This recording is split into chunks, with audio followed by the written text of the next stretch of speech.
All right, you guys are live. Great, thank you very much. Well, good afternoon and welcome to the feedback center of the world here. Pardon me for just a moment.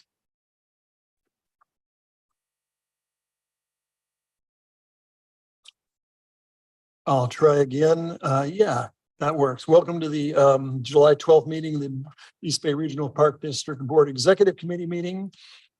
Stacy, will you please call the roll? Recording secretary, roll. President Waspy, Here. Director Coffee, Here. Director Eccles. Here. Park District staff coordinators and presenters in this meeting include General Manager Sabrina Landris. Mike just came on. General Counsel Lynn Margot. And Deputy General Manager Dr. Ana Alvarez.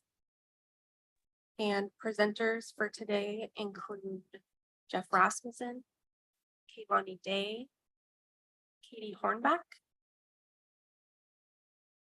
Today's meeting is held pursuant to the Brown Act. You're providing live audio and video streaming. Members of the public wishing to make a public comment can do so either by live via Zoom, by submitting an email, or leaving a voicemail. This information is noted on the agenda. If there are no questions about the meeting procedures, we begin. All right, thank you very much. Our first item today is the Board Executive Committee's 2023 Look Ahead Calendar Update.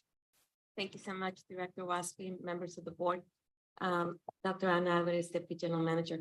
And the item before you is an update of the Look Ahead calendar for the Board Executive Committee, which is a preview of the matters that may be coming in front of you in advance of the full Board of Directors.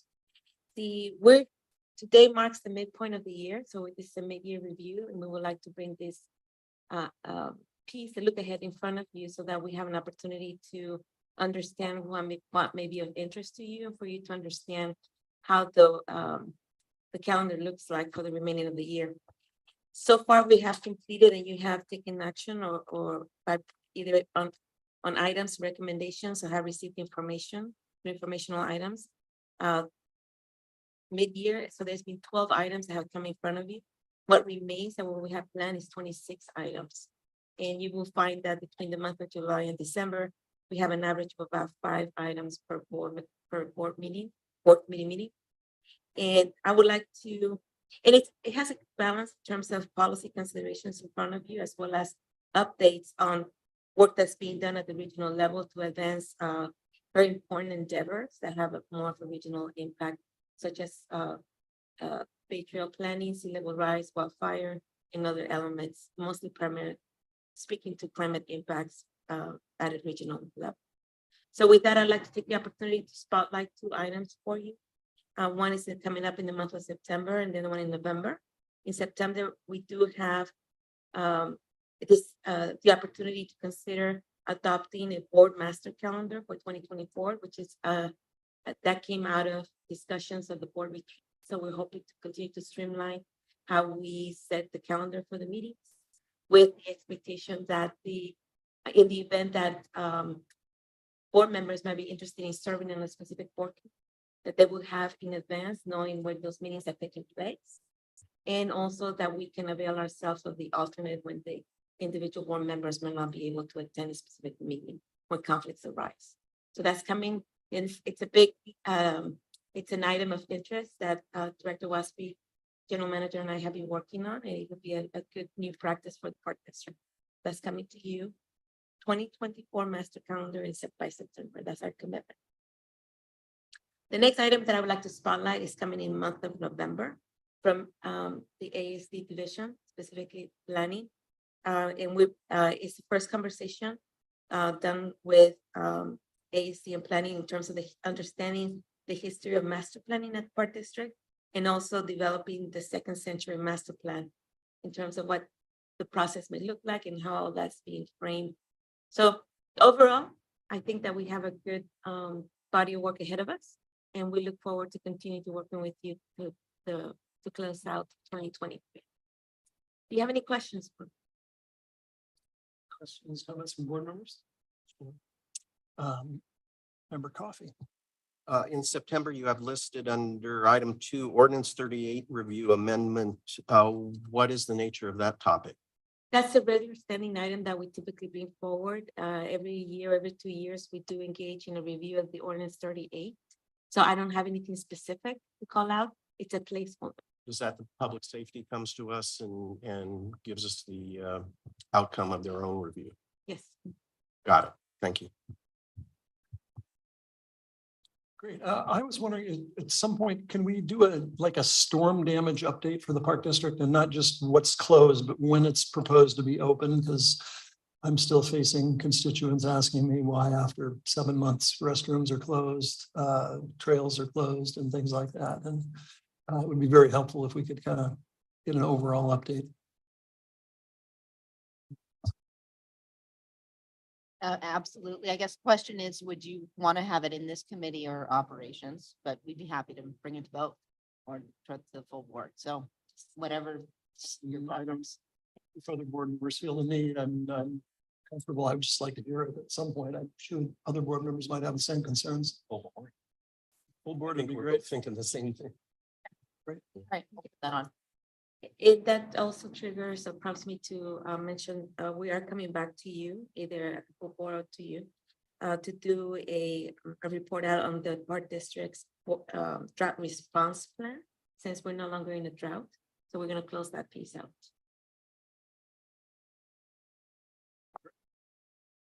Well, we look forward to a great finish off of the year. Yeah. Any members of the public have any comments on this?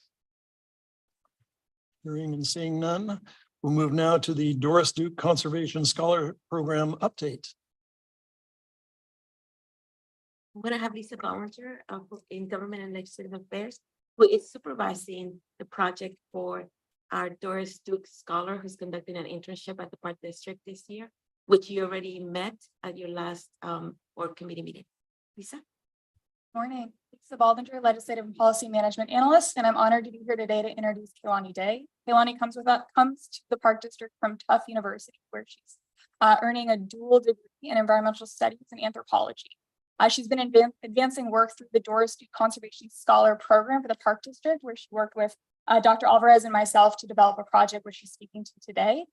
She expressed in going into this work a strong interest in understanding the role public agencies can play in addressing environmental justice challenges and advancing community engagement. And so without further ado, I'll hand it off to Kehlani to speak her work.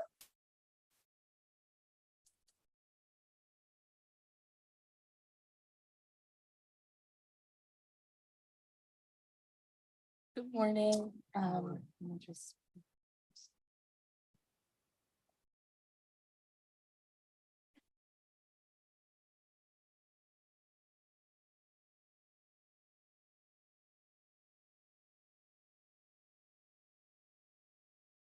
Thank you.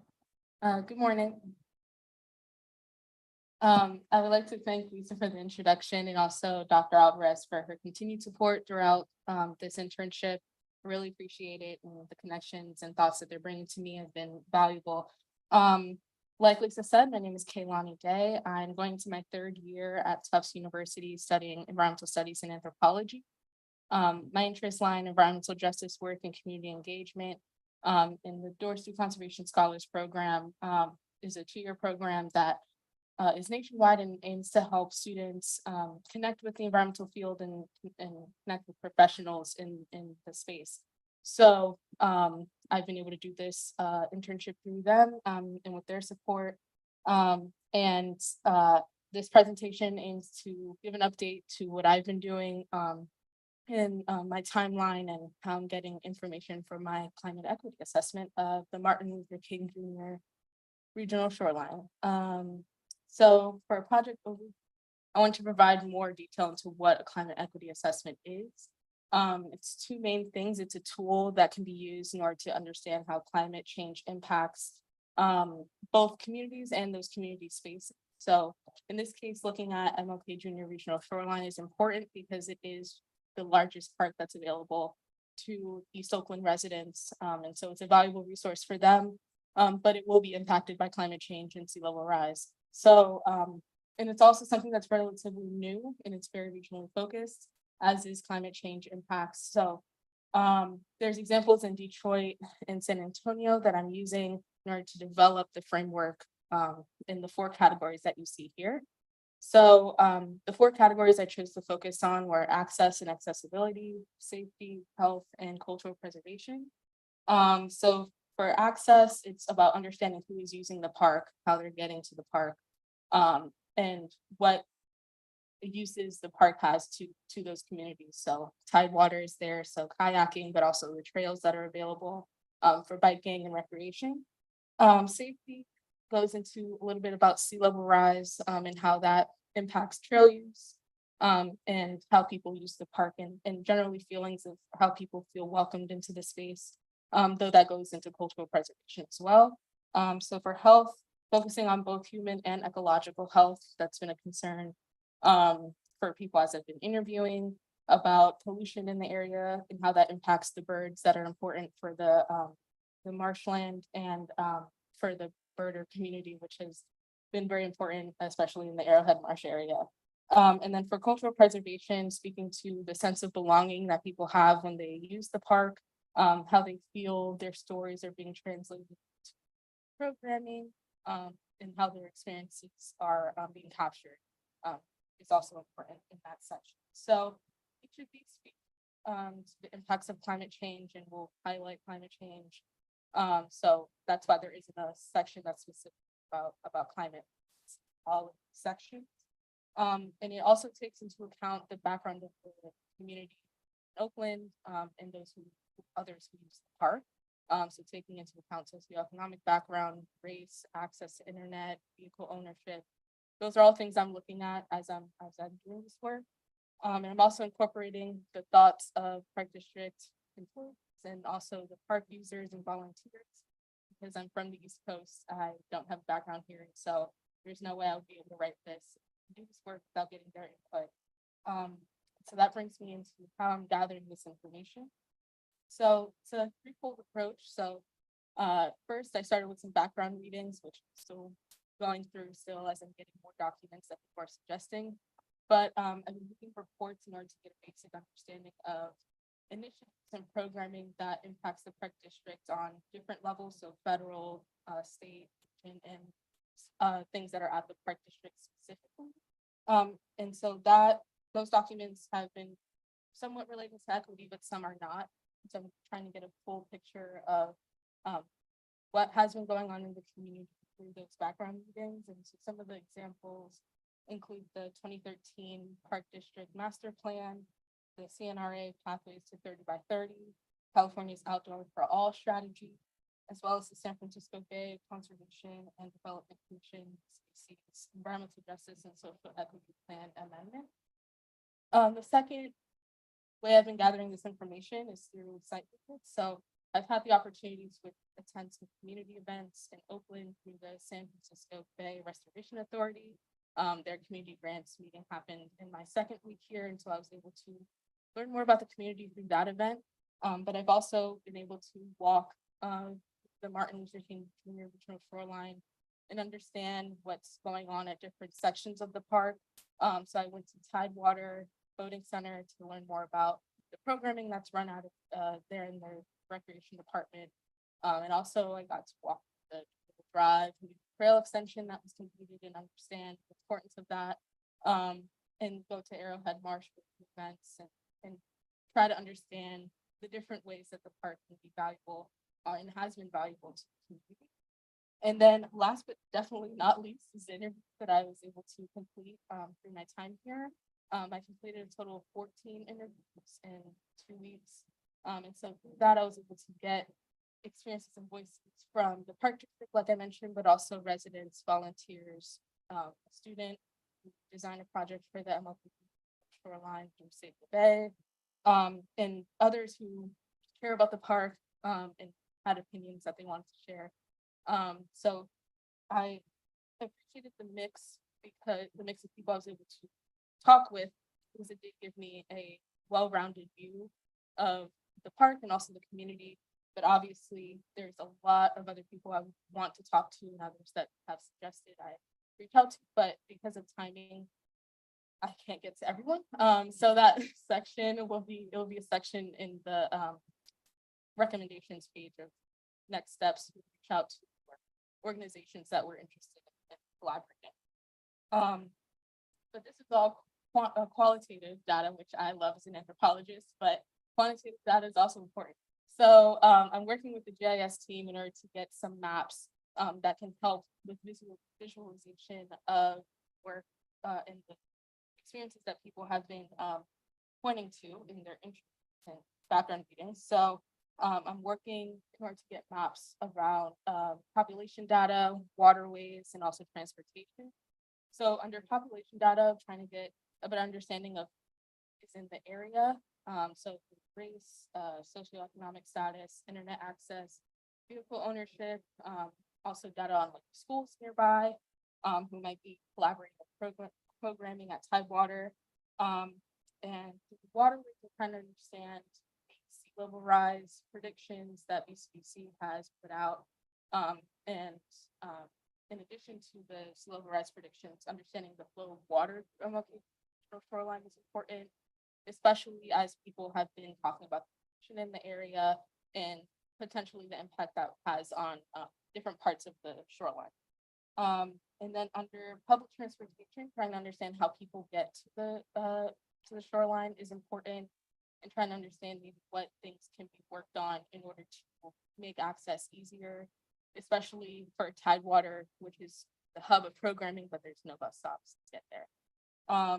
So the data from these maps are coming from what's available to the GIS team, which is important to note, since if this work is replicated, it's great to know how that information is getting there. And so it's not from a place that I have access to, but something that the park district has access to when these things happen. So as for my timeline, I'm currently 6 of my 8 internship. So I lined up some highlights from my time, but I also want to walk through what I've been doing. So in week 1 and 2, I was focusing on that background reading. And so I was reading those documents that I was given in my first week, but also had the chance to attend that community grants cohort meeting, which was a great opportunity to meet people from the community and actually meet people who I ended up interviewing. In week 3, I developed the questionnaire that my interview, and also made a list of people that were of interest, either insight from Dr. Alvarez and so, or from other people who I talked to, pointed out some important folks. And I also did my first site visit of MLK Shoreline. And then in weeks 4 and 5 is when I did a lot of those interviews and started collaborating with the GIS team. And so this week and onwards, I'm focusing on writing and working with the GIS team to get some finalized drafts of those maps. But I'm looking forward to having a draft done by the end of next week, and then having my finalized report before I leave on July 28th. So in conclusion, I've enjoyed being able to learn here. It's been a great experience being on the West Coast and getting into a space where I'm not necessarily bringing direct experience. I mean, my community has been impacted by environmental injustices, but it's very different. So I've been able to expand on my knowledge, and I've also appreciated the opportunity to get to know the park district more, get to know the people you serve, and why you do the work that you do. And that's been very great for me. And then I also wanted to, I appreciate all the kindness that the staff has shown me. You know, being here in a new space, it can be uncomfortable, but the staff and everyone I've worked with has been so great and welcoming. So I look forward to delivering the final product soon. But if you have any questions, you can always email me or call me at the office number, but I would like to take any questions you have now. Questions or comments? I don't have any questions, but I just want to say that I'm looking forward to your report. Thank you for your effort and time that you spent with us.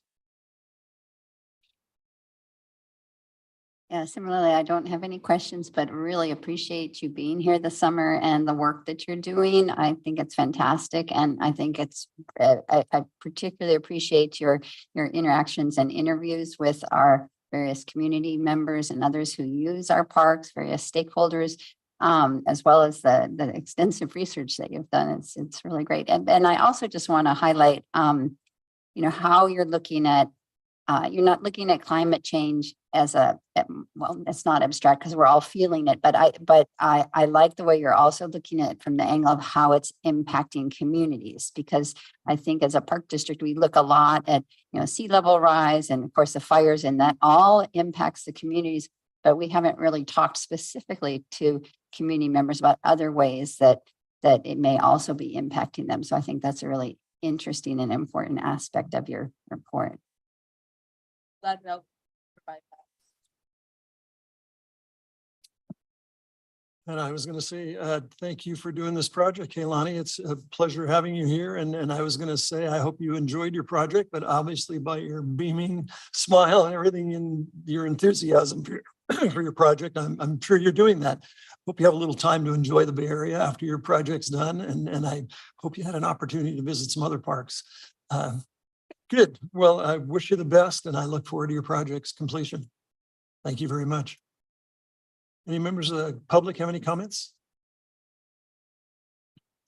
Seeing none, thank you very, very much for your presentation. And we'll move now to the FEMA Creek repair at Los Trompos to Briones Trail. Welcome, Jeff.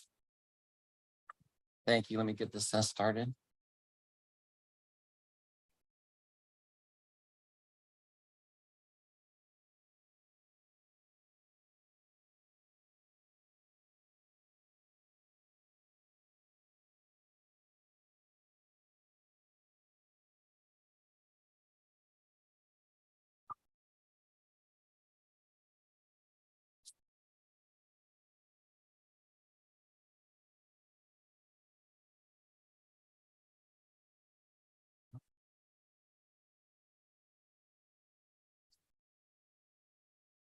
Good afternoon. Jeff Rasmussen, Assistant Finance Officer, here to ask the committee's recommendation to complete final design and move forward with the Los Trompos to Briones Trail FEMA 3rd Street creek repair. So just some background from the committee. This damage occurred as part of the 2017 storms. So just an update on the 2017 storms in general. From 2017, we had 58 projects district-wide totaling over $9.7 million. To date, 43 of those projects are complete, with 15 needing additional FEMA approval along the way, including this project that we're talking about here today. But as part of the 2023 storms, this project and others were impacted by the 2023 storms. So I'll speak a little bit about that. So just an update on the 2023 storms. We had 318 reported projects totaling over $13.2 million. And in June, FEMA started finally doing their site visits to begin getting approval for those projects.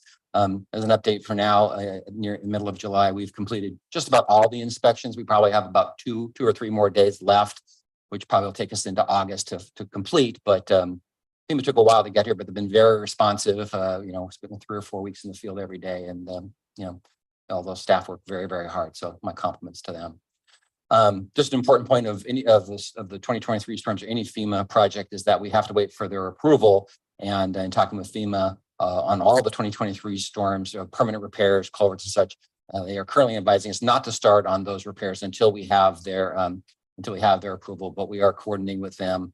There are some projects that will have to be completed this year, and we're ensuring that we can complete all their emergency and environmental requirements to keep those projects eligible. Some of the concerns of the 2023 storms in particular were 2017 storms that were not authorized to move forward and got additional damage in the 2023 storms. District-wide, there were about 8 projects that were impacted by the 2023 storms, but really only 2 required major intervention by the Park District. The one shown on the screen here is called Tejon Canyon, and this is at Pleasanton Ridge Park. This was a culvert that failed in 2017, and in response to that, you can see in the picture, there are trench plates and cones put over the damaged culvert. It was damaged at that time in 2017 and then been that condition, for the last 6 years, 5 years. But in the 2023 storms, the culvert completely failed. So Robert Kennedy and his team in maintenance and skilled trades, along with the stewardship, this winter did go in and have to do an emergency repair of replacing the culvert and repairing the retaining wall. And all that work will be eligible under the 2023 storms as an emergency response.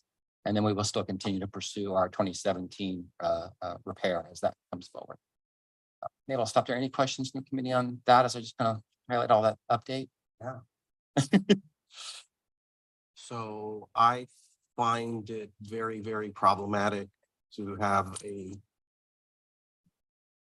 broad assertion by FEMA not to start any of these 318 projects this year.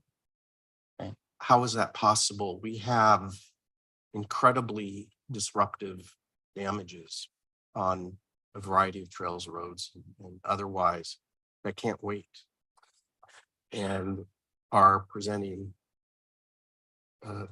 well, I can't say it publicly. It's problematic to keep them the way they are. And so my question is, when we refer to emergency repairs that are available to us to do, and that we should do once we've deemed a damage to a park or trail necessary to repair right away for health and safety reasons,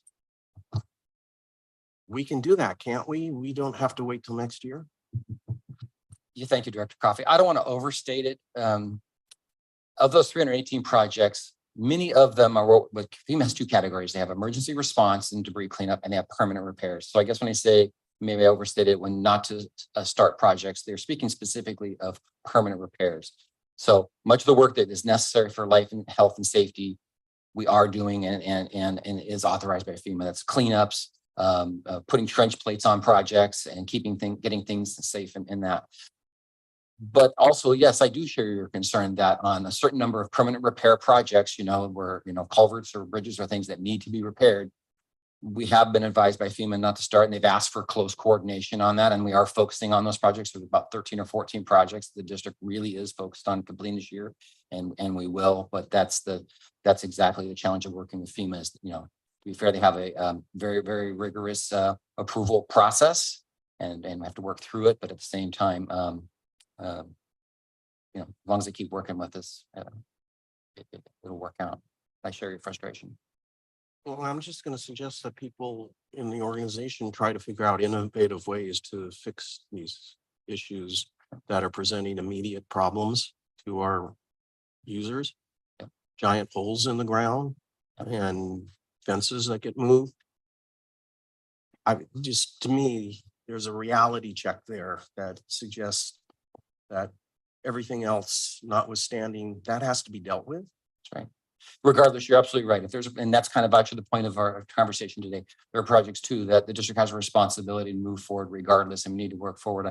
And I will say that I'm working with government affairs as well on making sure that we've done everything we can with FEMA to make we have full coordination with them. But you're absolutely right. At the end of the day, it is the district's responsibility to fix and repair these things and make them safe. And then working from the grants department, it's our job to do everything we can to make them eligible and follow FEMA guidelines and stuff like that. But at the end of the day, we have to repair, we must repair our things. Okay, I just needed to hear that. Yeah, no, before I jump. I apologize. It's going to be wedded in the technical details, not to miss the forest. And it's that it's our responsibility to keep things safe and fix our. Thank you for those assurances. I appreciate it.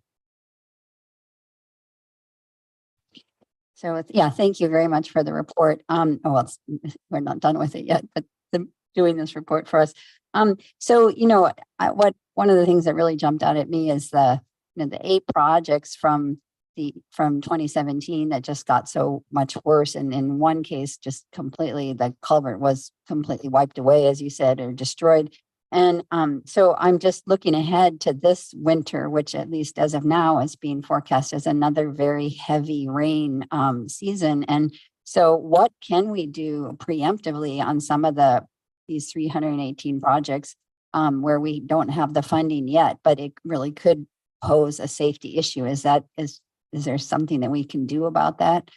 Absolutely. There is there is no ambiguity with FEMA about doing, as I said, emergency protective measures, emergency response. And I will, although it was unfortunate to have, there was a total of 15 projects, weather the storms, and 8 that's significant, that suffered some impact, with 2, sustaining, significant impact repairs and response. So it's unfortunate from 2017. But to answer your question, yes, the Park District actually does a wonderful job of doing everything we can to protect and secure, and FEMA authorized, whether it's putting on visqueen plastic or temporary barricades and all those kinds of things, trench plates. We will do all of those things to keep everything safe. That anything we can't fix, some things we will have to fix this year regardless. Anything we can't, we will protect. Thank you. Well, I also would like to add something. I share my colleagues' concerns. I mean, I just can't get over it. So we're gonna, if FEMA's gonna tell us not to do anything this year, so the East Shore Trail of Lake Chabot Park, which is arguably, we can get into details, but Lake Chabot is a big park, well used, incredibly well used, probably in the top 5 in the Park District. And I would suggest that probably 45% of the travel and use of that park is on the East Shore Trail, and the other 45 on the west, and 10% everywhere else. So it's very simple. I understand we're going to need to get an engineer there to take care of what's going on. It's going to cost lots of money. But in the meantime, nothing's going to slide until it rains again. So why don't we as a park district cut a trail in there for people to use, which are using anyway? And it's ridiculous, in my opinion. And we continue to do this. And we always wonder, how to enforce anything? How we enforce that? Well, you encourage people to break rules. When you have a sign that says, no, don't come on this trail, it's damaged. When it's dry as can be, all you do is walk over a little hump where the sign was, and everybody's doing it. Everybody's fishing on the piers that are blocked off on the East Shore Trail, and nobody does a thing about it. You're encouraging illegal behavior, let's say. And I think we need to be innovative. And you talked about there's things we can do. I mean, in my opinion, from what I've saw in the small area that I traveled in, and you picture it, it seems like culverts wash out and blow out trails. Water normally goes to where a culvert takes it under a trail. So it normally goes there, and then in these big storms, but we can't, I mean, I'm told by the stewardship department, we can't use the Vector truck. The board generously gave $500,000 to buy that crazy thing. And it was sold to us as, we're going to clean out all the culverts. Well, now we're told, oh, we can't do culverts because we'll blow out a couple of newt families. And at some point, I love newts. They're my favorite animal in the Park District.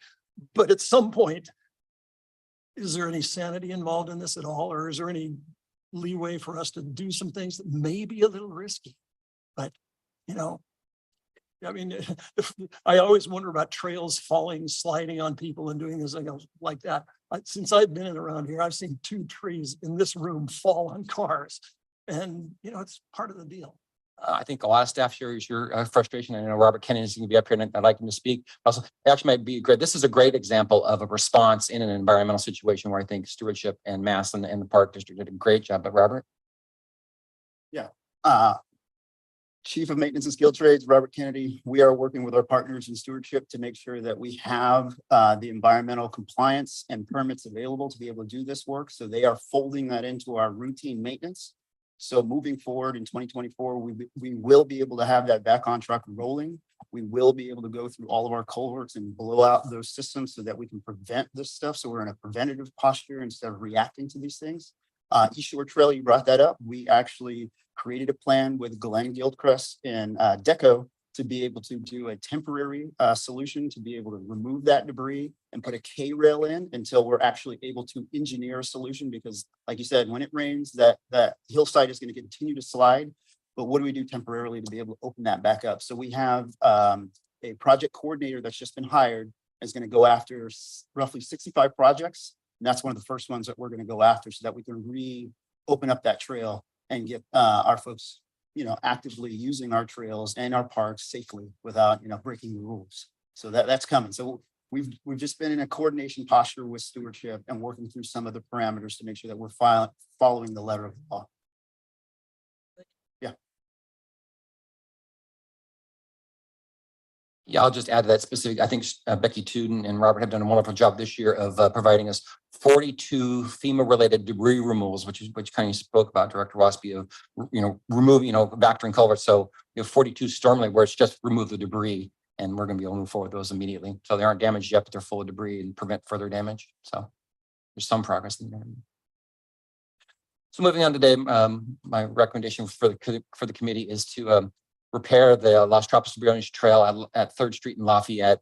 In the picture on the right, you can see the green stripe there is Lafayette Moraga Trail that runs through the area of Lafayette, Moraga and such. And as the trail bends off, you can see the arrow there is pointed to a small finger or thumb of land that connects Lafayette Moraga Trail to downtown Lafayette. It's a very interesting property in the fact that it's a relatively short section between the town and we own it in fee title. It's not kind of uncommon for us to have a trail along a canal or a creek where we have the property in fee title. Usually it's like either their property owners or most of the Lafayette Market Trail, East Bay Mud or others, but we own this one. Just a little history on this specific project. As I mentioned before, the original damage happened in 2017, and that's what the picture at the top of the photo shows. Then in 2018, we requested a scope change. FEMA had initially only authorized dumping riprap at the bottom of the hill. And it was pretty clear on that we needed a crib wall, a log crib wall or retaining wall to hold it back. So working with the engineers, we submitted that request in 2018. In 2022, we made a hard push to get our final FEMA approvals and permitting. And we made a lot of progress in that. We actually had a meeting with FEMA to make that final details. But then in 2023, the rains came and we lost an additional section of trail. And what's really important to say in this entire conversation is that now the slide is fully threatening the home. Not that the home wasn't there for the slide, but before the trail was fully there. But in 2023, the erosion continued. So in the picture, so the picture on the top is 2017 and the picture below is 2023. And it's a little hard to tell the differences, but you can tell there's a lot less vegetation in the 2023, the bottom picture. And also you can see that the plastic and sandbags and other things that staff attempted to put in there to help limit the damage going on during the 2023 storms. And from the original picture, we've lost now about half the trail and the damage is literally just 10 or 15 feet away from the house. So now where we're at today is we've requested emergency approval from FEMA to make this repair. And that's where we stood at today. So going forward with it, we estimate the construction cost for this project to be between $800,000 and $1.3 million. Maybe I'm sorry, we'll step back and take it. So this is a section drawing and looking through the house and through the creek of the proposed repair. So you can see the house here on the left, then there's the trail, and then the kind of area shown in black is the newly damaged and lost section of that. So the plan is to install a permanent retaining wall there with riprap in the bottom. It's interesting to point out during this process, we had initially proposed to the resource agencies a log crib wall. But even the resource agency, in fact, they said this is a very serious erosion location. Might you consider something stronger, such as a retaining wall? So we actually went to this method in response to resource agency comments. So our plan is to complete in June. We completed the final plans for this project. We hope to bring the committee's recommendation for a full award of this project in August and to authorize a construction contract. And get our final FEMA and permit approvals, and then go to construction in September and hopefully finish this project in October. And so with that, we ask a recommendation from the committee to recommend this project to the full board of directors to proceed with final design, bidding, and the award of a construction contract. I'll take any questions. Any questions, comments from board members? Hearing none, any questions, comments from members of the public? Would anyone like a motion to forward this to the full board for approval? I would just like to see if we, if it's like over $1 million, a contract or even 800,000, I would like to see this be approved with a labor contract, that friendly labor contract. I don't have the right words here, but yes, PLA. Thank you. Yes. Maybe I'll ask legal about that situation. I'm not aware. Sorry, Director Eccles, can you repeat your question? Oh, I was just asking, I would like to see this recommended as a project that could be done with a PLA, a project labor agreement. That is something that would need to be kind of evaluated by staff in terms of how is that going to impact the costs? I'm not familiar with how this was analyzed in terms of what you were just presented with, but that would potentially impact basically everything that was just presented to you in terms of the costs of the project. So it's something that I think that we've heard directors mention in the past. You'd like some consideration, but I don't think that we have overall a policy about whether or not we're going to be doing projects with project labor agreements or not. And there are pros and cons to doing that. Well, I would strongly like to see staff review it from that perspective. And, we do also, well, we've talked about this in sort of general terms in the past, but I would like us to consider a more comprehensive project labor agreement policy, so that we aren't just looking at this on an ad hoc basis. Makes sense. Yeah. Okay, but for now, is that your motion? Well, that's my motion is that I would like to approve moving forward with this as a recommendation to the board, but I would also like the staff to look at that and include it in its proposal to the board. That would be my motion.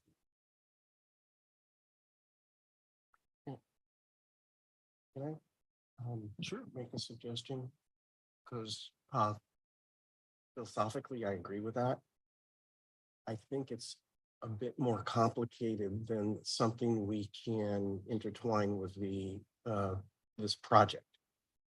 We need to have a fundamental wraparound PLA with both of the trades, Contra Costa and Alameda, and those need to be negotiated. There are different thresholds that apply to different public agencies. Unless we're talking, as Director Rosario has been, about the North Peralta project, the very, very expensive construction project we will have across the street where maybe an individual PLA works. I think for common construction projects, you're suggesting over $1 million projects. I think we need to have a negotiated PLA with Contra Costa and Alameda Building Trades. And it's not, that is something from what I've seen at other agencies, isn't instigated just by our own staff. In other words, the trades have to come to us with a proposal, as they have with other public agencies. And that proposal is then negotiated, it's brought to the board. And like many other agencies, we would then have a wraparound PLA for construction projects over a certain pressure that would need to be negotiated. But we need to do that for our entire construction program, as opposed to just this one. Right. I'm just feeling, yes, I agree with that. And the reason why I commented it today, because I was just thinking, we've been talking about that for the last couple of years. So I think this is something that we should focus on. And so maybe, I don't think we should be doing in general one-off, but I raised it because it was like, well, wait a minute, whatever I would like to see us with an overall policy on PLA. So why don't we go ahead and, Colin, if you want to make the motion, that's fine with me, but we can move forward with this. And then let's really put some time and attention into a more comprehensive PLA policy with, of course, in conjunction with the trades. Yeah, and just so again, it's not all on our staff. I've had several discussions with the Contra Costa Building Trades that they're supposed to bring this to us. Yeah.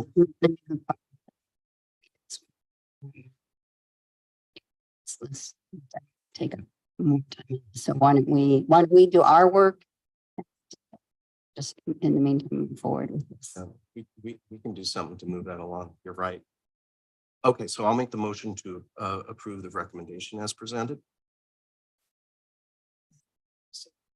We have a motion and a second. Thank you. Any further discussion? Any comments from the public? Hearing none. Madam Secretary, would you take a roll call vote, please?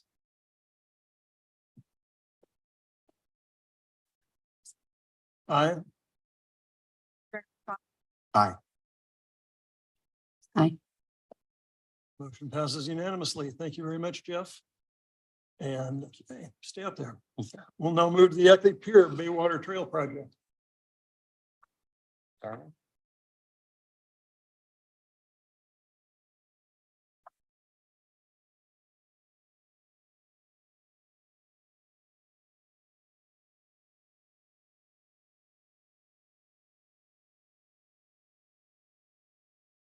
Good afternoon, Jeff Rasmussen here to present on the Eckley Pier Water Trail Project. In a moment, I'm going to introduce Mike Vidra from CSW Consulting Engineers. Two things before I begin. First, I just want to commend the district for what a great job we've done with the Bay Water Trail Program district-wide. I began working on this program back in like 2016, 2015. And to date, with the completion of this project, we will have completed every project on our implementation plan throughout the entire park district, except for Judge John Sutter shoreline, which is slated for a piece of land that we don't even own yet from the Army and stuff like that. But recently completed projects at Doolittle and the work we did at Bay Point Regional Shoreline. And this, we've just done a fantastic job, in my opinion, of finishing and completing Bay Water Trail sites. The other thing for today too, so maybe this is the first time the committee has actually seen an introduction of this plan. So I've asked Mike to go through the presentation and the design, his design work slowly and carefully, but certainly welcome any comments from the committee, anytime after this date. So with that, I'll turn over to Mike Vidra. Thanks, Jeff. As Jeff mentioned, Mike Vidra, I'm the civil engineer with CSW Stubersbro, and I'm helping Jeff on this project. So this is the Eckley Pier Water Trail. So we're in North Contra Costa County, near the Carquinez Bridge, about 1.5 miles east of the Carquinez Bridge. And it's a pier that extends out into the water. It's used heavily for fishing right now and trail across the railroad tracks, which makes it a little bit tricky. So the general idea for this project is upgrade to the accessible parking, the restroom, the trail crossing the railroad tracks for safety purposes, and then also building a connection down to the beach area right next to the pier. So I'll go over each of those little areas a little bit more, just a little bit more detail, focusing on the accessible parking first. Currently, the existing ones are on the bottom right there. They're technically out of compliance right now. Their code has changed, and we want to do some improvements, make them more level, potentially out of concrete, and make a more smooth path for accessible parking and making it more obvious and bringing it up to code. Relatively simple, and then doing concrete throughout, connecting it to the path, and then which will connect to the vault restroom, which I'll talk about right now. A dual vault restroom to be installed, be more centrally located. Did I lose my? Be more centrally located to the park between the pier and the parking, and removing the existing restroom that's out there. It's a chemical restroom, and putting this more standard East Bay Parks restroom in.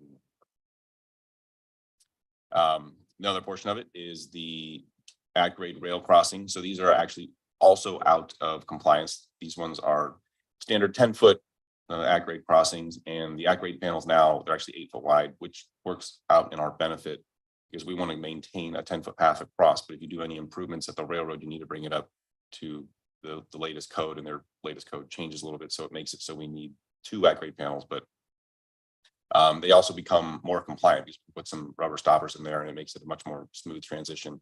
And we've worked with the railroad and the CPUC over the last couple months to work with their approval process and work with them and get the appropriate signage and everything out there as well.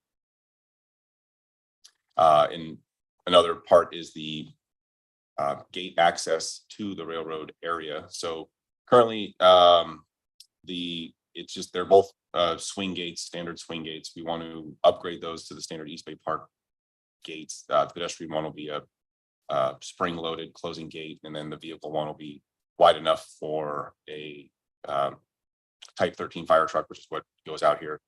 And that'll be a swing gate and they'll both be locked to a bollard in the center of them. And there'll be one of those on each side. And then one of them, we actually have to push back away from railroad tracks a little bit. That way the fire truck can fit between the railroad tracks and the gate so they can get out and open it, then pull the truck through and expose it so they're not blocking the track ever when a train comes by. And most importantly is the water trail access for this park. So this is a little tricky. We have to stay out of the mean high water level and do all the construction on the beach and to stay outside of the jurisdictional waters. And what we want to do here is on the top left is the existing picture. It's just a access is already there. It was discussed earlier in this meeting, like people get down there, but we want to give them something more appropriate. So building a concrete ramp down that's accessible with a platform on the bottom to have access to the beach for accessibility purposes, and then for kayak loading and entering and getting to the beach itself. The estimated construction cost is just over $1 million, $1,050,000. The funding is coming from the Wildlife Conservation Board, which is about $950,000, and then another $100,000 from the East Bay Regional Park District. Construction would ideally begin next summer, June, and it would last anywhere from 3 to 4 months and go through about September. So we squeeze it in before the rainy season as well. And if there's any comments from the board, we'd like to take those, but our recommendation is for full board of directors to proceed with the final design, bidding, and awarding for the construction contract. Thank you. Any questions, comments from board members? Sure, I'll go. This is being very well received in the Crockett community and Northern Contra Costa in general. As you all know, kayaking has become popular and increasingly popular, and I'm looking forward to this project coming along and serving that community there. Just one note that has come up on occasion, and that is with those who are very familiar with the Carquinez Strait. Their comment to me has been, that is going to be a problem with kayaks or rafts or whatever it is if the folks that launch at that site don't know about the currents. The currents are severe there. Having been on boats going back and forth, if you're trying to kayak against the current at height as the tides are coming down toward the bridge and then through the bridge, you're going the opposite direction of what you're trying. So there's going to have to be some kind of educational program or at least signage at the site that alerts people who may not be regulars, that unlike a lot of locations where you can just, especially up in the Delta or in the Bay, where you can just jump in the kayak and go, you're going to have to time your trip and what direction, east or west, you're going to go on the Carquinez Strait, according to the tides and currents. That's my only thought, and I wouldn't want to see that overlooked, because otherwise there are going to be people who don't understand that launch and end up in Marin. Yeah, thank you, Director Croft. You're absolutely right. And to be honest, I've worked on a number of these Bay Water Trail sites, and a lot of them are very complicated. On another one, we worked at Point Pinole, and there's a lot of there's piers and pylons, and even at this site, there's a lot of other kind of obstructions and things out near the water, plus the current you mentioned. So we're working very, very closely with the Bay Water Trail. We've actually, we did an initial planning review with them, like a year and a half ago, and this will go back to them as well. So, and then the best part of that is that we will have Bay Water Trail signing out, and we'll include all of those things on there. We'll call all the warning, condition warnings out there as part of the Bay Water Trail program. Yeah, so you're absolutely right. Thank you.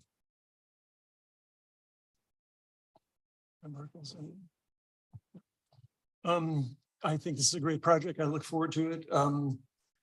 Couple of things, geez, how the heck did we ever get a permit to walk across 2 railroad tracks where Amtrak trains go 60 miles an hour. And we got a hobby train down in Niles that we can't do it without spending a couple $1 million on. That's an editorial comment. Don't answer it. I'm just for conversation's sake, I'm also, you're going to remove the chemical toilet, which is unsightly and ugly, I know, but the placement of the vault toilet seems to be quite a long ways away from that pier. Am I not looking at this map correctly? It's not, there's no legend, but Yeah, it is a long way from the pier. It's not, when you're out there, it's not very far away. The plan makes it look much larger, but it's also more centrally located for park users as well. So the park users then don't have to cross over the railroad tracks to use the restroom. So it locates it in a spot that we find is very appeasing to all. Yeah, Director Ross Balhasfed, it's actually closer than it appears. It is across the railroad tracks and across the gates right there, but it is immediately across those things and highly visible. So, yeah, so I think it's a good central location, but yeah. thank you. Director Waspy's observation reminds me that this will be an excellent opportunity to do increased interpretation out at the site, because the answer on the railroad is that was a heavily industrialized area from Crockett all the way to Martinez. If you look at the pictures from the turn of the century, there were docks and piers all along the strait on that side. This was a tremendous agricultural point of departure for shipments, and all sorts of industry were using it. So the railroad was already there, and access to the shoreline was our heavy access to the shoreline was already there in terms of that industrial period. Probably that's the genesis of why there are existing grade crossings along the Carquinez Strait that benefit our own users' access to the shoreline. But I would look forward to the general enhancements there. The restroom situation is awful. And so I'm really happy to hear that, but also the interpretation opportunity. There are even some wrecks right in front of the pier, right? That like we do in Martinez could be subject to some interpretive signage and such. Yeah, we definitely will have some interpretive signage out there, and also, as you mentioned, any infrastructure or access improvements can always help, access and interpretation of those things. But one thing I'll point out, particularly, we did work with our interpretive stewardship, or interpretive vision on is having a wider pier launch. So if we ever want to do a group-led or naturalist-led tours, there's enough room to have multiple kayaks lead. So they want to do an on-the-water program. There's enough room for several kayaks in there, so they can lead a tour from there. Great. We have the opportunity to recommend to the full board of directors to proceed with the final design, bidding, and awarding of the construction contract. Would anyone like to make a motion to that effect? Yeah, I was going to ask. Yeah, let's go with that now. Any members of the public have a comment? Hearing or seeing? Oh, Scott. See, that's what I thought. We have a Crockett resident on Zoom. Scott, go ahead. I was waiting for his hand. Yeah. I think this is a great project. I echo all the positive comments that were made. Great opportunities for interpretation. I also echo the comments about the seriousness of the strait and people needing to be aware of that. But I'm sure the signage from the Bay Trail will address that. And I think most people going there, if they're serious kayakers, understand that. But warnings to those that aren't serious kayakers will be important. Otherwise, yeah, they may get a free trip to Marin or somewhere else. Who knows? But great to see these improvements there. Yeah, I do live in Crockett, so this is my closest water access. And the strait is a wonderful place. So I ask you to support this, and I think that's what you're going to do. Thank you very much. Thank you. Thanks, Scott. All right, I think we have a motion by member Coffey To approve the recommendation as presented. Second. and a second by member Eccles. Hearing if there's no further discussion, Madam Clerk, would you read a roll call vote, please? President Waspy, Aye. Director Eccles. Aye. Director Coffee. Aye. Motion passes unanimously. Thank you very much for your presentations. We'll now move to the Major Infrastructure Renovation and Replacement Fund.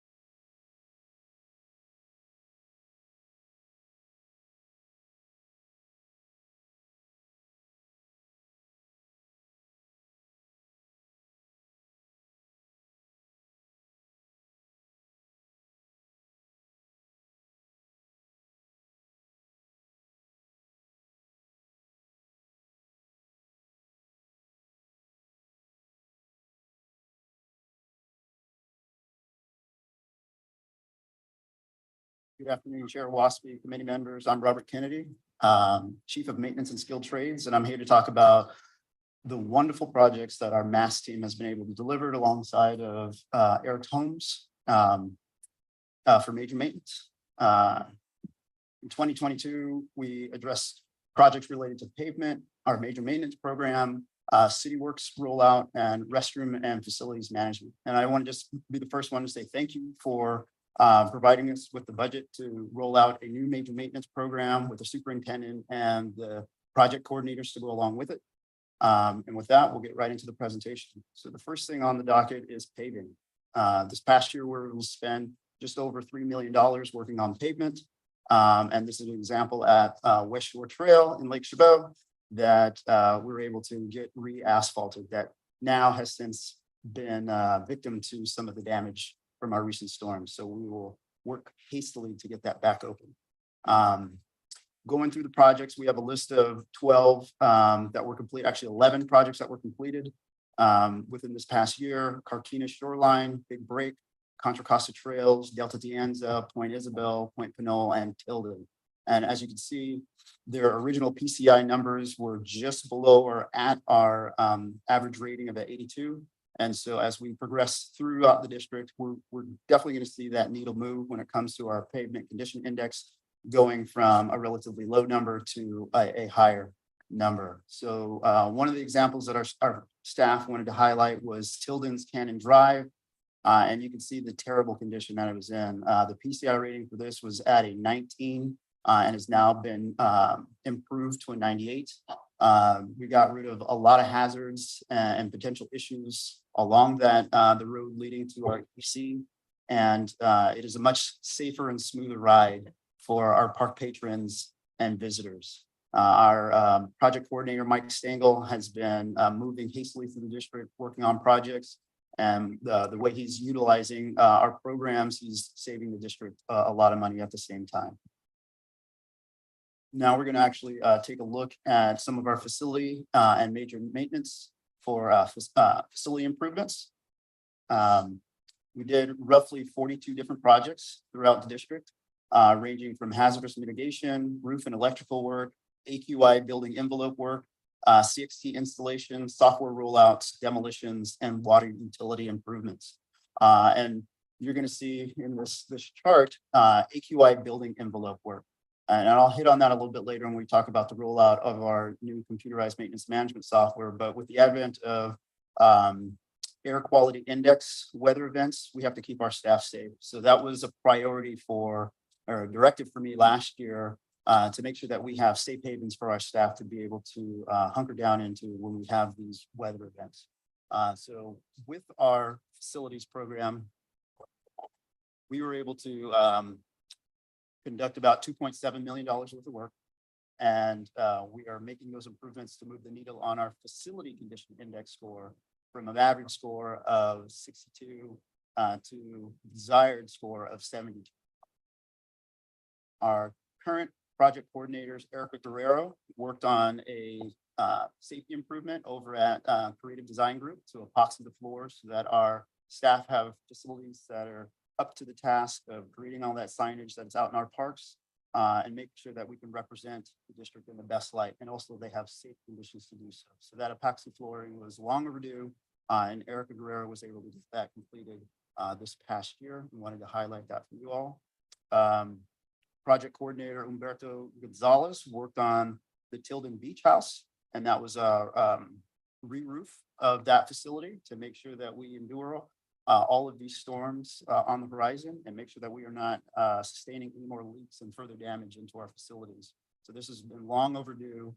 And alongside of that, when we're working on these roofing projects, we're also looking at HVAC and electrical upgrades. So we're trying to accomplish multiple tasks in multiple locations, or in a single location.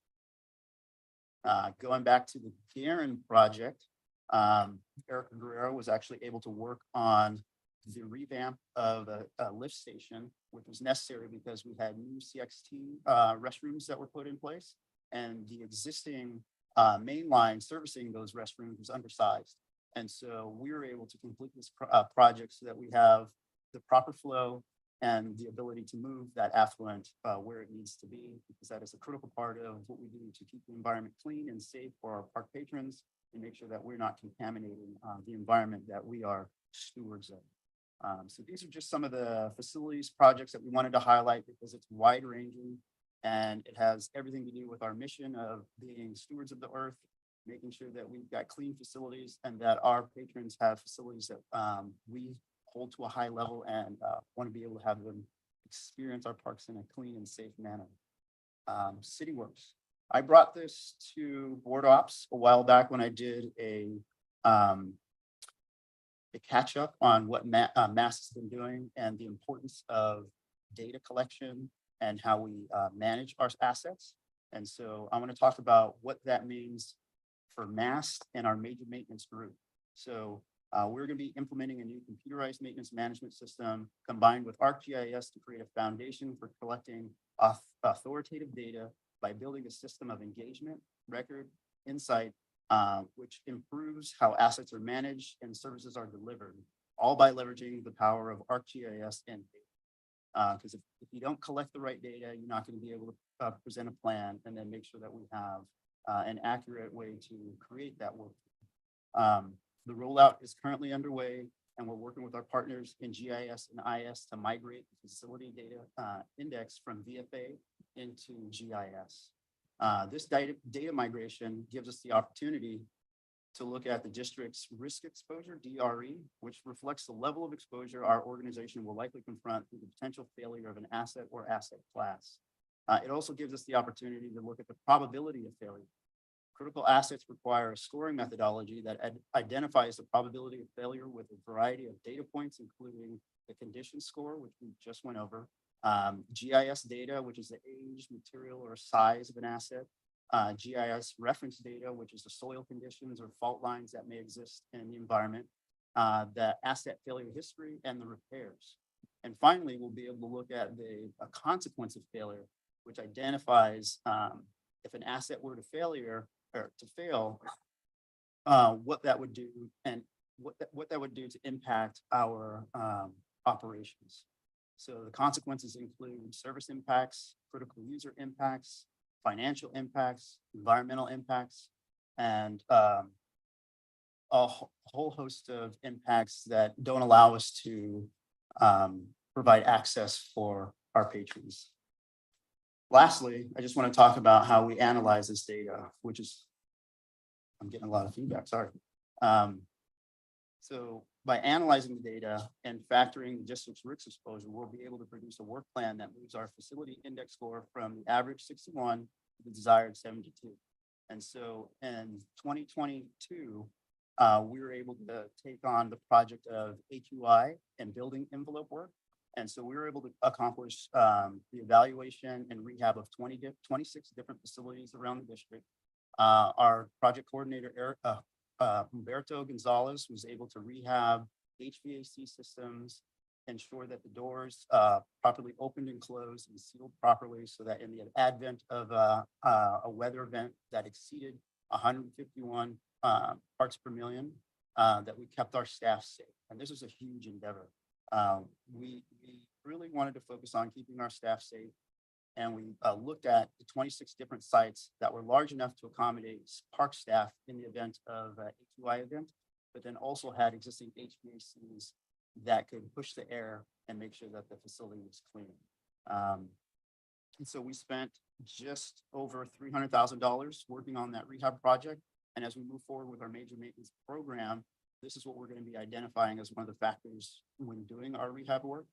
Roofs and electrical, AQI building envelope work, hazardous mitigation, and then just future proofing or planning for the rollout of electric vehicles, stubbing out for electric charging stations, and just making sure that we are ready for the charge when we make these big shifts. And with that, I will hand the presentation over to Eric Holmes.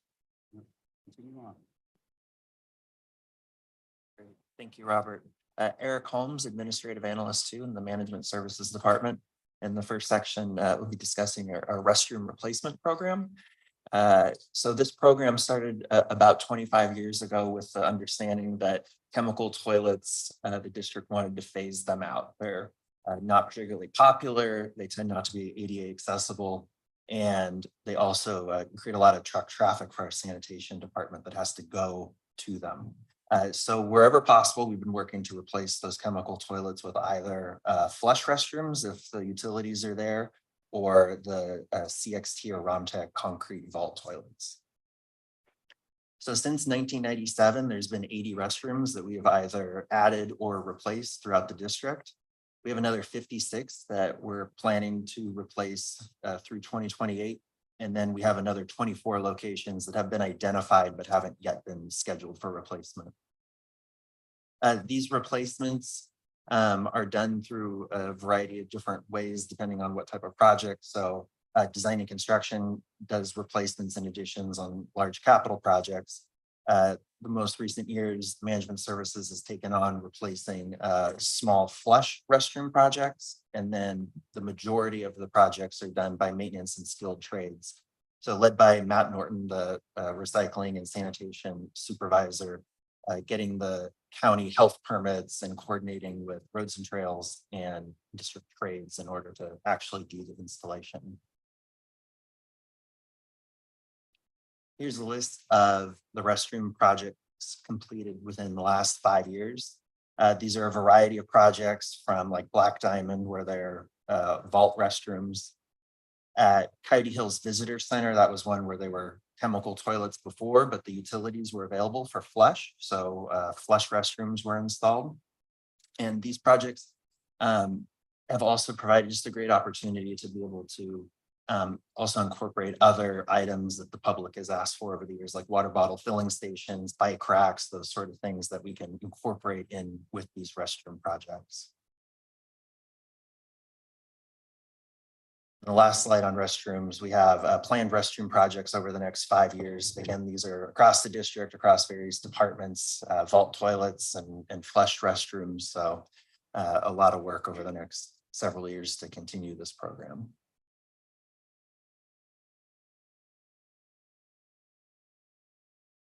And with that, we'll turn to our last section of our presentation, which is on the facility management program. So this has also been referred to as the VFA program.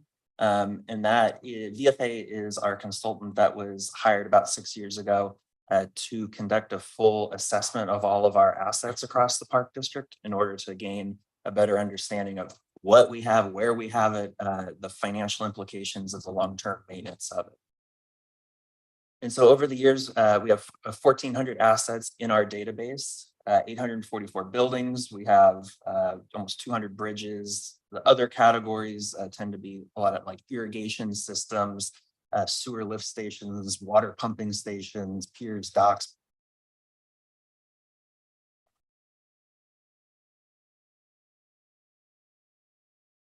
So one of the main goals of this program has also been to gain a financial understanding of what the park district faces as terms of financial liabilities of long-term maintenance.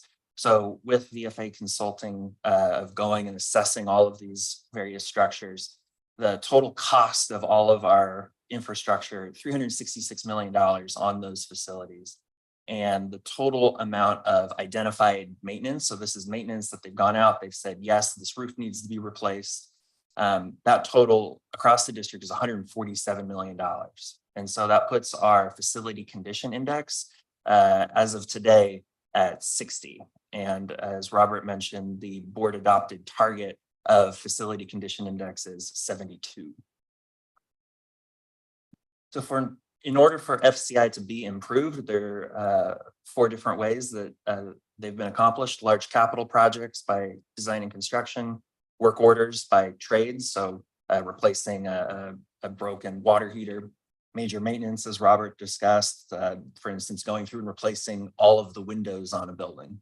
And then kind of within major maintenance, but a slightly separate program, has been the roofing and electrical program.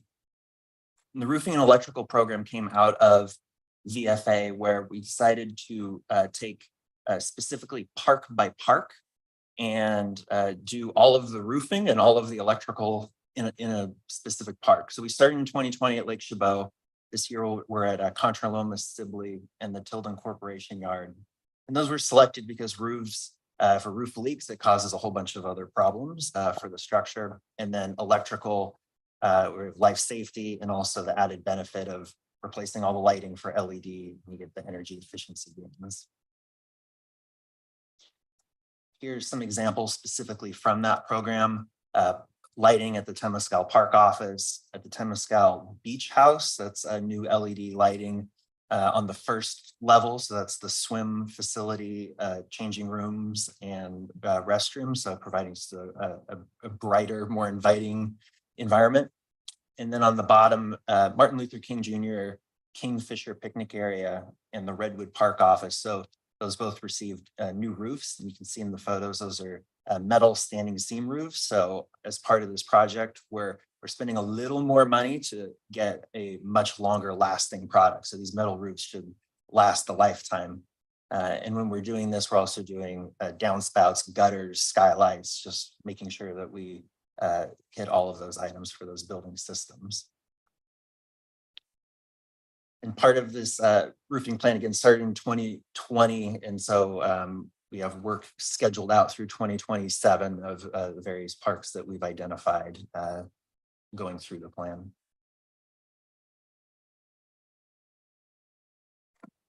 So on funding, so currently the Park District needs about $3.5 million per year for paving, and we are getting that, and we're spending that on paving for the PCI of 80, and that is where we're at. On the facilities, however, we need about $12 million per year for these facilities. And so this chart is showing the blue line. That is what $12 million per year looks like. The dashed purple line is the board adopted target of FCI 72. So it would take about 7 or 8 years at that level of investment to get to the board target. The other scenarios shown, for instance, like the red line shows $10 million per year, which would see the FCI actually continue to drop over the years. So even at that level, the FCI would not improve. Just a few areas expanding that roofing and electrical plan, as Robert talked about, with indoor air quality specifically. And so some of the areas, heating, ventilation, air conditioning, and windows, you get the added benefit of the indoor air quality improvements and energy efficiency improvements. And then also looking at expanding into plumbing, where potential water savings through fixture replacements. And then finally, just looking at other potential initiatives that are underway in order to improve the long-term outlook of money that does get invested into our projects from 553. And for instance, once fully implemented, the board adopted capital prioritization matrix includes scoring criteria for improving FCI of buildings that have poor or failed ratings. Considering doing cost benefit analysis on full renovation of facilities versus demolition in a new build. On a new build, you may have the added benefits of increased programming space and accessibility. Evaluating structures that are currently unneeded for Park District organizational needs, and by demolishing them, we can remove the long-term maintenance liability and be able to restore and return the land to an undeveloped state. Developing new build specifications for anything new we build, that way it's longer lasting, it's easier to maintain, and it's more sustainable. Repair and replacement guidelines, so that way when things do break, we're able to use that opportunity to upgrade them.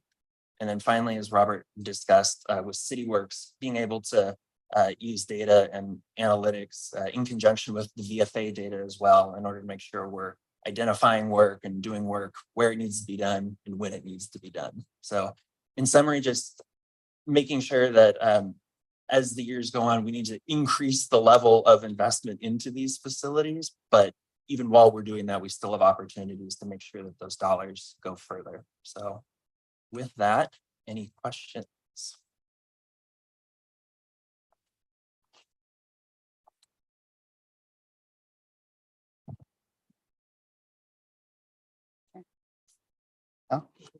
Well, first of all, thank you so much for all of this very comprehensive report. Really appreciate the information. A few things. Thank you for Cannon Drive. I get a lot of complaints about that. So now it's looks great.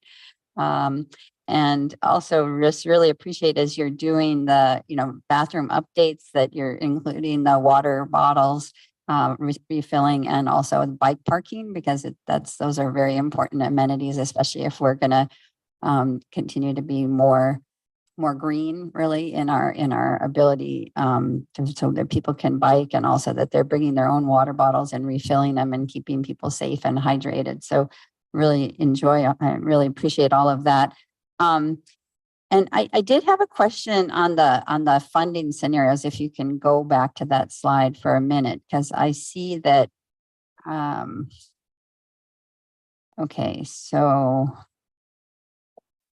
I'm just trying, I know that the FCI is, the target is 72 and the PCI is 80, but the way this is written, I'm just not clear. Okay, so the combined, I guess the combined is the green to get to both targets, because I see that you can get to the FCI 72 target with $12 million a year, but it doesn't show specifically for the PCI 80.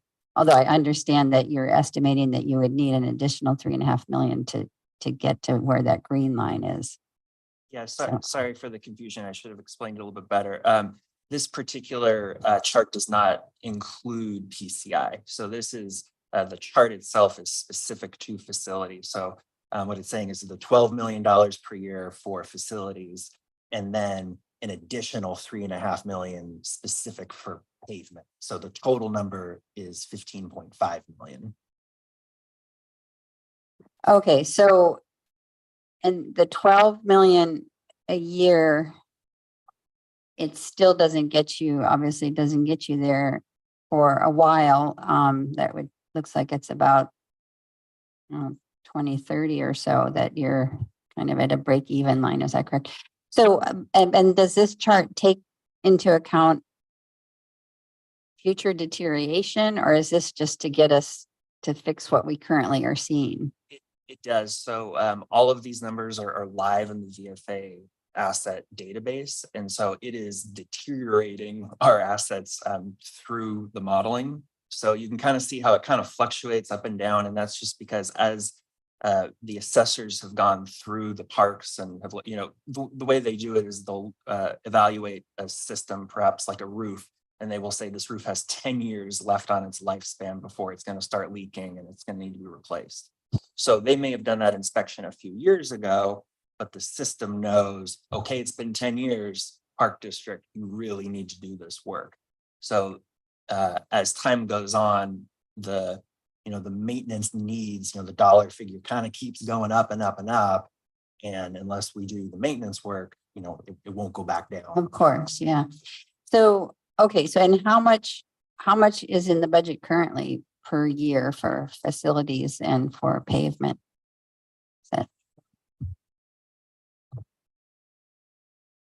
Thank you. The district's had a varied history of funding the major maintenance infrastructure program. In the 2024 budget, the board budgeted $10 million.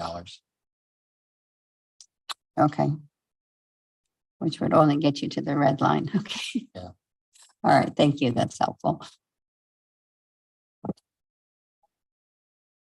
Well, just thank you for the presentation and the efforts. And I particularly want to thank senior management and staff for the prioritization of bathrooms and improving our bathrooms, replacing old chemical toilets. I can just tell you as a public official, you know, every 4 years, we have to go out and get people to vote for us if we want to stay on this board. Of all the wonderful things that this park district does day in and day out to enhance our parks and our trails from a purely getting out among our public point of view, the thing I tout the most is 80 new bathrooms and 80 new bathrooms foreseeable in the near future. You know, that is tremendously well received by our public. And it may be just a line item to the organization, but once you get out there and talk to our folks, this is very popular for us to do, and I'm really glad we're embarking on it. And anything we can do to keep it up and get it moving faster is appreciated by our people. Thank you. I would echo Director Coffey's statements. I think it'll be a great day in the Park District when we burn the last chemical toilets. I noticed you've got FCIs on lots of facilities that are, you know, like we talk about public safety or the Temescal building, things like that. Do FCIs or on buildings that are in land bank status? I won't beat around the bush, specifically like the Chenard Winery Vineyard, that beautiful, beautiful facility that is deteriorating. That one specifically has not been assessed. It's kind of too new into the program. There are a variety of structures that have not been assessed, you know, very, very small, like a wooden outbuilding on a land bank property has not been assessed. But the vast majority of our structures, all the park, you know, visitor use facilities, staff use facilities, park residences, and a lot of the land bank, you know, again, residences have been evaluated.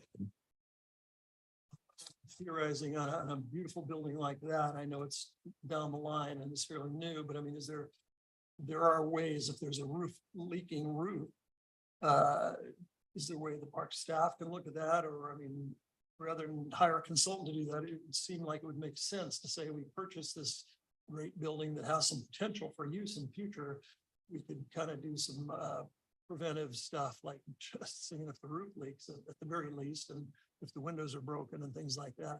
Yeah, we currently have folks operating out of that facility that can put in work requests, and that's our way of tracking it to determine what level of maintenance needs to be done on that facility. And then that also translates back into VFA once we've done some work. But now that we have the advent of the major maintenance group, we really want to target these facilities to get in a preventative posture. And so that's what it's going to put us in that position to be able to do that. So hopefully we'll be able to get those FCI numbers down with our level of investment. And then our maintenance teams will be able to keep up with the facility maintenance instead of putting out these fires left and right. So we just got to catch up. Great, thank you. One quick thing on that too. Just to remind the board, when we came to and had the study session around land acquisition, as part of our administrative policy there, we're also evaluating the ongoing maintenance costs with these properties. So, you know, trying to, again, to Robert's point, be much more proactive about what it's really going to take if we do bring these things into land bank, and then working it into his system, you know, right away. So that I think that's a great example, so that we're doing preventative work on something that might not be open to the public yet, but we are responsible for. So trying to get in front of it. Great, thank you. We do have some, there's no further comments from board members. We do have some comments from the public. Kelly, go ahead.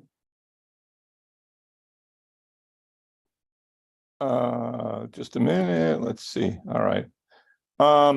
Yeah. Some of these facilities are not all created equal and not being used equally. So for example, let's say you're talking about a a heavily used visitor center, a heavily used restroom somewhere, that would feed into this system, and then, but it would be weighted equally with, let's say, an abandoned barn or barely used barn at Vargas Plateau, where at the last January 1st, we had people up there taking videos of the roof literally blowing in the wind like a Steven Spielberg movie, shaking, but not just shaking, the whole corner was lifting off on that old barn. And what the district does on some of these old facilities, you just put a fence around it. You don't let anybody near it. Your staff uses it a little bit. Or the McClure House at Mission Peak. You put some money into putting in new roofs, but then for one reason or another, that thing is not really being used. So there's a lot of old things sitting around that are falling apart or not being used, and other things that are being used. So this thing doesn't really doesn't really evaluate the utility and the importance of these facilities. But aside from that, this number that you're putting in, $10 million, if you consider that you've got assets that are worth what, $370 million, then you divide that by the 10 million, you get a 37-year replacement lifetime kind of a depreciation cycle on this, right? Now, what your staff is telling you, and I don't think they've really communicated this to you very well, is that the depreciation lifetime expectancy on your facilities is not 37 years, it's not 50 years, it's not 70 years or 100 years, it's more like 30 years. So if you have a 30-year depreciation expected lifetime on an average facility out there, 30 years, divide $370 million, divide that out, and you get what, $12 million a year you need. That's the number they're giving you. You need $12 million a year just to keep your facilities from deteriorating. And you're only putting in $10 million is what your staff is telling you. So, but it's not just, the result of this is not just a little red line kind of sagging, a negative slope on a line that's degrading over time. It's that you're not keeping up your facilities, and you're going to need what, like they said, maybe $12 million a year or whatever. You need a little bit more to keep the thing flat and not let it degrade, because your facilities, they don't last 100 years. They only, 30 years is probably a good number. Thank you. Thank you, Kelly. Scott?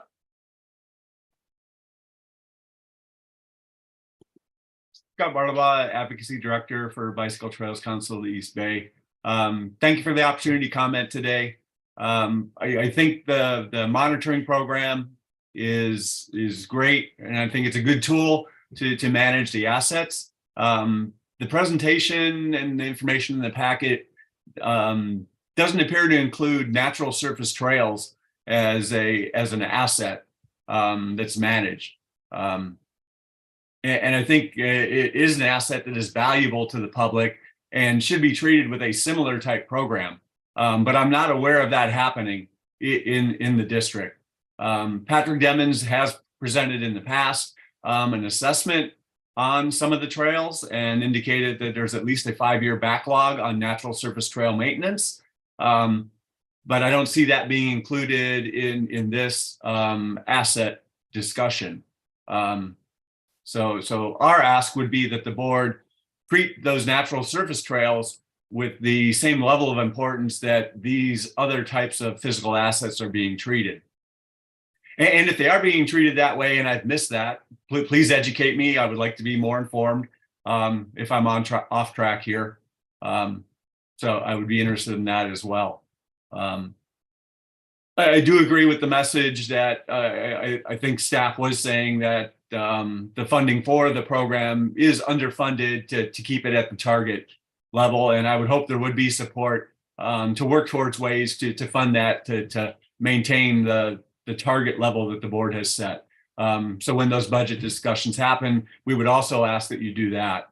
And on a more personal note, if it came down to trails versus toilets, I can deal with the toilets that we have, and I would much rather have trails, but that very well may be a minority position, but I'll put that plug in anyways. So that's thank you for the time. Thank you. We have taken polls on that many times. Okay, so if there's no other further conversation on this, thank you very, very much for your presentation. Very thorough and great that we're taking all this into consideration and planning for the future. Our next item is the cooperative agreement with the Contra Costa Transportation Authority for the Bay Trail Gap Closure Improvement Project between Martinez Intermodal Station and Crockett. Welcome, Katie.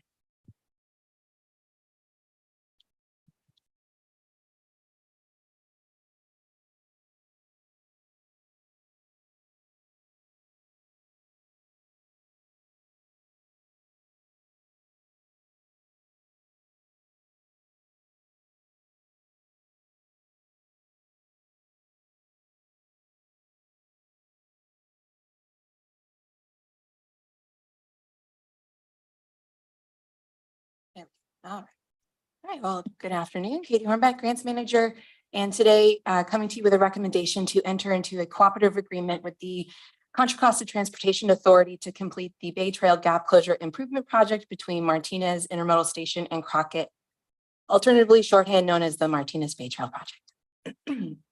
So today I'm going to give a brief project overview just so we can all orient ourselves as to where and what we're talking about. Then provide an update on our project timeline as well as costs, and then go into the CCTA cooperative agreement, which is why I'm here today. So project overview, this is the construction of a 0.5 mile paved shared use class 1 trail, which will be closing a gap in the San Francisco Bay Trail network. This is mostly happening along an agreed upon easement in the Union Pacific Railroad right of way. This project will also include pedestrian safety improvements at the railroad crossing of Berlessa Street. Variety of benefits for this project, but primarily along with active transportation and recreation, it's connecting our users to the intermodal station, downtown Martinez, and then our two nearest parks, Martinez Regional Shoreline and Carquinez Strait. Here's the project map. I'll walk you along each segment going left to right. The pink segment, segment 1, part of this is an existing trail. If you start at Nedgedly staging area, moving along to the yellow line, at one point you run into the quote bridge to nowhere. And then after that, there's nothing. And eventually we hit the yellow line, which is the majority of the project being proposed. Constructing an asphalt trail and other related improvements that run parallel to that railroad track before we land to the blue segment, which is the railroad crossing improvements at Berlessa. The two green lines are existing trails, no proposed work happening there. Here's another aerial photo of the project location. You can see Berlessa crossing at the top of the photo, moving all the way down for that existing bridge, as I mentioned earlier, before connecting up to Nedgedly staging area. So that is the scope of our project. Project timeline, we're currently at 65% design. John Dugan, our Trails Planning Program Manager, has been working with Union Pacific Railroad to get their final approval so we can then move to final design. CEQA was completed in 2003. Once we get that okay from the railroad and can move to final design, we can determine if an addendum is needed to CEQA or something more extensive. That said, we have been awarded 2 federal grants, which triggers NEPA requirements. So we have started that process as well. Construction, if we're fully funded and permitting has been completed, we think we can begin in 2025. The current estimated total project cost is a little over $4 million. This is based on 65% design done a few years ago. So we are anticipating that total project cost will increase to some degree. You can see that we have been awarded 3 grants and have applied for a 4th.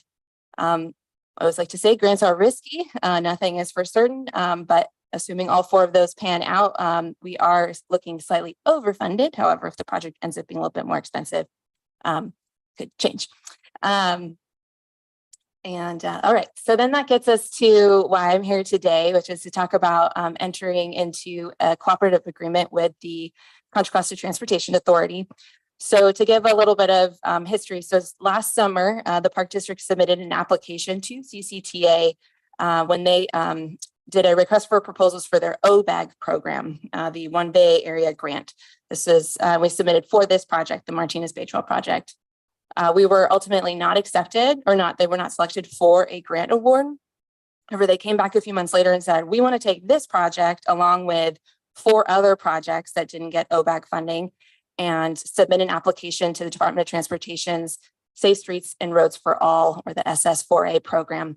The Park District was not eligible to apply to the SS4A program, which is why we did not.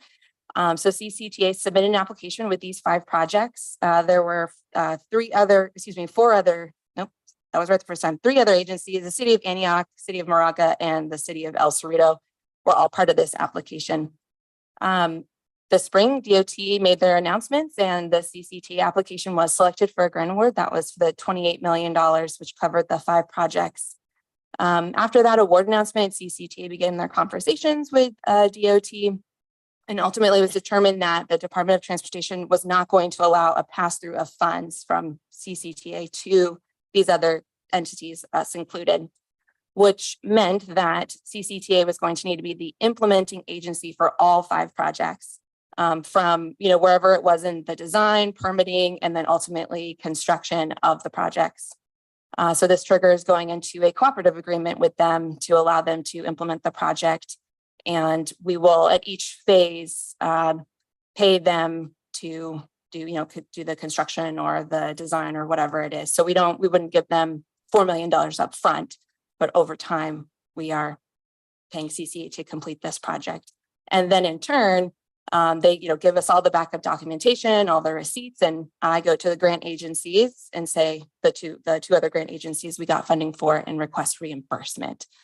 So it makes it a little complicated, but it's not anything we're not used to. And we have done sort of the reverse multiple times where we are passing through funds to other agencies or we are completing other agencies' project. Probably most recently would be Point Melati, where we are in a cooperative agreement with the City of Richmond to construct their portion of the Bay Trail. So, and the last thing I'll say on this is part of the cooperative agreement states that with CCTA implementing this project, they are adding a $255,000 project management cost, which is already embedded in that $4 million total project cost you saw one slide ago.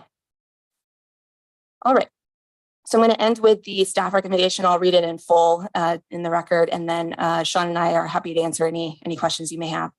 So the staff recommendation is staff recommends that the Board Executive Committee approve entering into a cooperative agreement with Contra Costa Transportation Authority for the environmental clearance, plans, specifications, and estimate right-of-way and construction phases for the Bay Trail Gap Closure Improvement Project between Martinez Intermodal Station and Crockett, and forward this item to the full Board of Directors for review and authorization. That can answer any questions. Comments?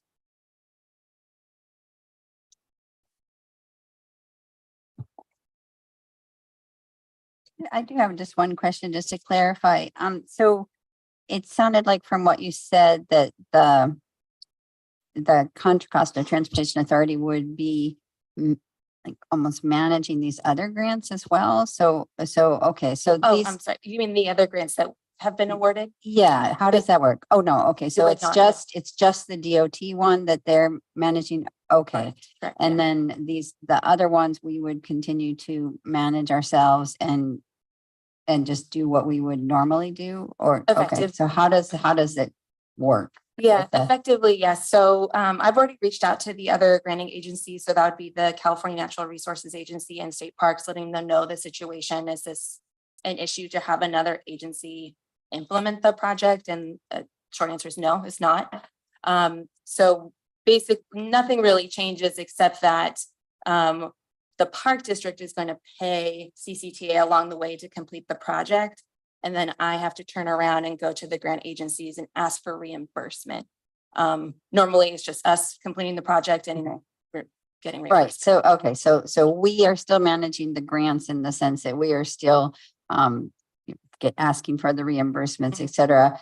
But Contra Costa Transmission Authority will manage the entire project. Right. Is that correct? Okay, I got it. They'll pay all the bills and then send us the receipts. Yeah. Okay. Thanks.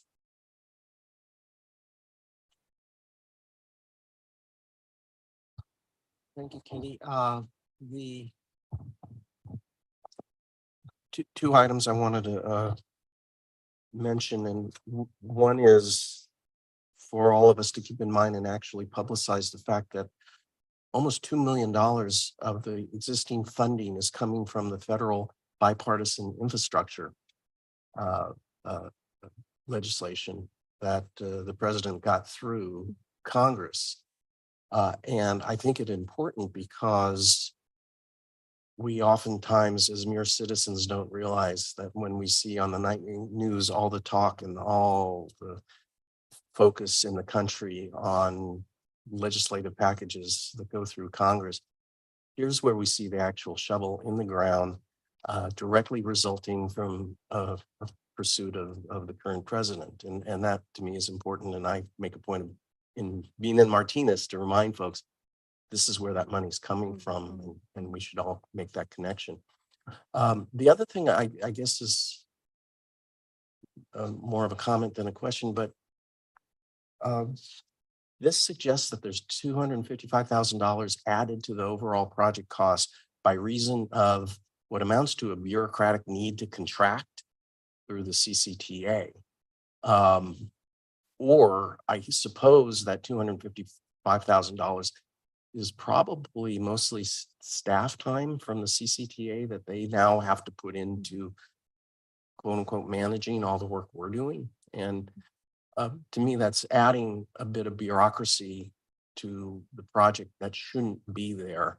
And maybe at some level, we together with other perhaps federal representatives should figure out a way to save those costs. It's just a thought that popped into my mind as I was reading the background paper on this. And I have nothing. I look forward to the project. Thank you, Katie. So we do have the opportunity to forward this to the full board for recommendation or approval. Have a motion. We have public comment. I procedurally, I was gonna go. Oh, motion, okay. Motion second, and then. Got it. say, I'll make is the there motion. Further discussion. I'll make the motion. Thank you. Second. Okay, we have a motion to second. Is there any further discussion? We see member of the public, Scott Battleboro. Go ahead, Scott. Pardon me for butchering your name. Scott Bartleba, Advocacy Director, Bicycle Trails Council of the East Bay. It's wonderful to see this project moving forward. I appreciate the complexities of it and the persistence of the Park District to work for them. It's kind of mind-boggling that CEQA was done 20 years ago on this project, and the project is still in progress. I would hope that the Park District would be able to use its size as the largest park district in the nation in their lobbying efforts with state and federal legislatures and point to projects such as this and the complexity and what this does to getting work done to try and continue the efforts that you're already doing to cut green tape and cut the bureaucracy that makes it so hard to spend tax dollars for these improvements. I think these are great projects. I think protected pathways allow people either by walking or by bike to get into the parks or just enjoy the trails themselves and make their home or their front door, their driveway, their trailhead.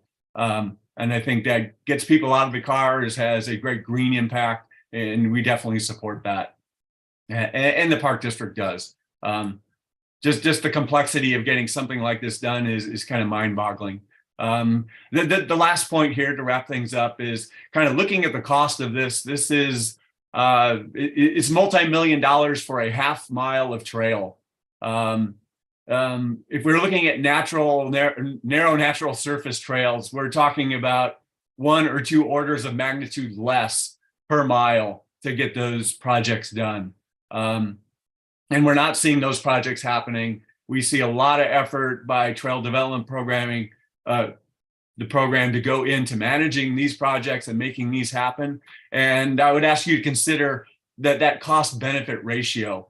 And there are challenges that you are working on narrow natural surface trails. I don't mean to discount that, but I think there is more to look at in that cost benefit ratio.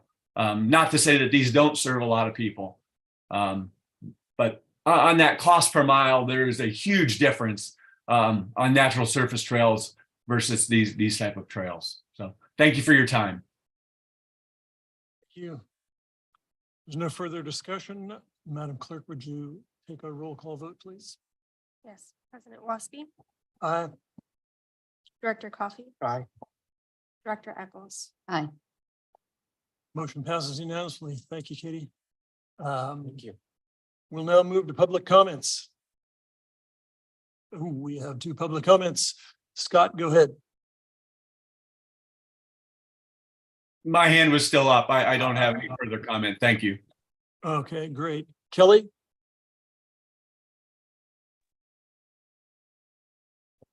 All right. I think that a lot of the slides that have been shown for the last 2 hours, there's this false assumption or perhaps even misrepresentation that that things are you know, of the status of things, of the political atmosphere, the political environment in which we're operating, and what's actually happening on the ground doesn't match up, oftentimes doesn't match up with what's on these slides. For example, Coyote Hills Regional Park. There's a famous project that just started up there a year or 2 ago called Dig Deep Farms. Food as medicine. Lots of wonderful highfalutin rhetoric and beautiful poetic language about growing food to feed people. I was just out there a week ago. I didn't, and it's been, you know, they started planting things out there. That ground, they took control of that ground. Those farmers did quite last year, and as of last week, all they had on the ground was bales of hay, excuse me. Bales of hay. I have not met anyone who eats hay. You know, so the concept that there would be growing food, good, healthy food for people is not what I see. So I'd like to see, you know, let's manage that. And if we're not going to grow food, let's admit it. Let's put it on the slides and let's say we're growing hay for the cows, and get off this these false pretenses of food production that's not really happening. Same with parking, you know, the cooperation with the city of Fremont for parking. For example, the Pickering gate, they closed the gate, or they encouraged you to close the gate. Same Pickering and Canyon Heights, they have 30 parking spaces. They closed, they put up no parking signs on the curb parking on their streets to stop people from parking on the street and walking into the park. Those parking spaces are there next to an empty dirt lot owned by the city on a city street, and they blocked them off. Morrison Canyon Road, they closed the road, and at the same time that they closed the road six months ago, they blocked off 3 or 4 or 5 or 6 parking spaces to keep people from walking into the park at the current gate that's there today, working now.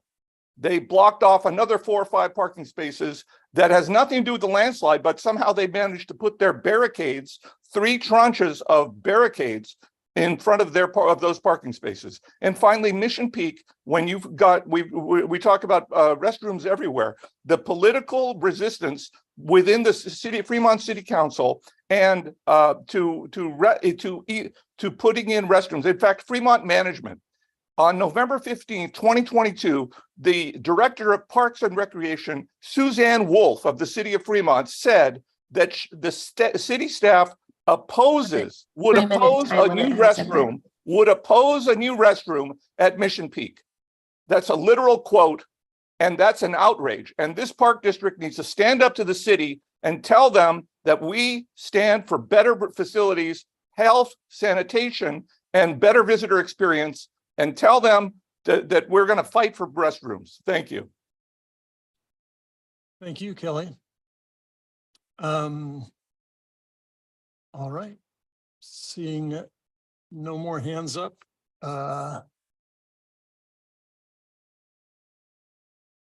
Anything? Omitted board member comments. Probably an excellent idea, but I'll ask for them if they have, you have any board member comments? Okay, great. Neither do I. In that case, great meeting. Thank you, everyone. We are adjourned.